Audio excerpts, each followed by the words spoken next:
ঠিক আছে মা তুই দেখা শুনা যাইস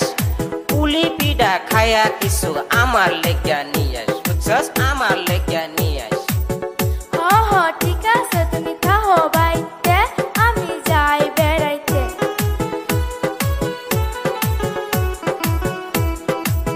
ও মামি আসুনি বাড়ি মামি আসুনি বাড়ি আইসি আমি তাসি